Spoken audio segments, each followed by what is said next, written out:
Hello and welcome back to Core Finance. I'm Matt Brown. I'm joined by Tim Harrison, Head of Wealth Management at Linear Investments.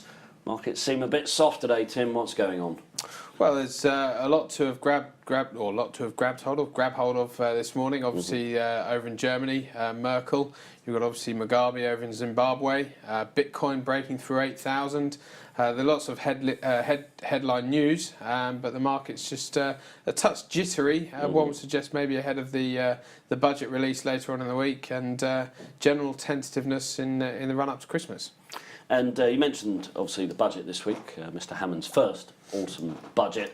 Any particular stocks or sectors to be looking out for ahead of that budget statement? Well, it's interesting because the chatter in the papers has been two core areas to focus on. Firstly, the self-employed, and secondly, the property sector, building more and more houses, etc., etc. So, any news there maybe jumped on by investors to the positive.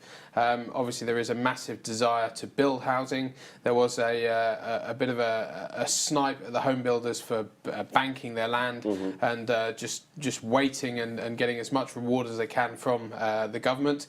But again, it's a case of you're going to be buying the fact and buying the opportunity, as opposed to, for me, as opposed to trying to second guess.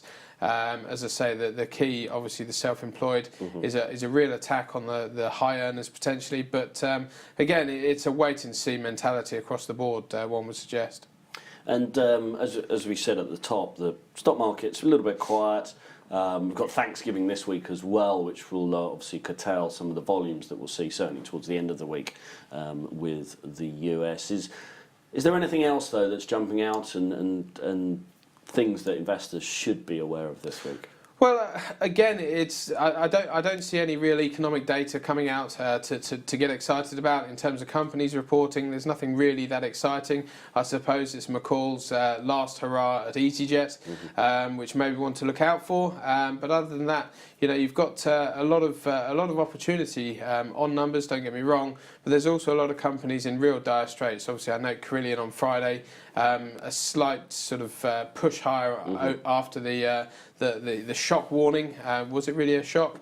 But again, there's a bit of buyer's appetite this morning for it, but again, that seems to have steadied. So it's a case of with markets having pulled back a couple of 100 points on the UK, you've got to really look through the statements to see exactly where the opportunity may be. There is plenty of value out there, but at the moment, I'm very cautious on putting too much long exposure on. Understood. Well, in the meantime, Tim Harrison, Head of Wealth Management at Linear Investments. Thank you very much for joining us and enjoy your trading week. Thank you.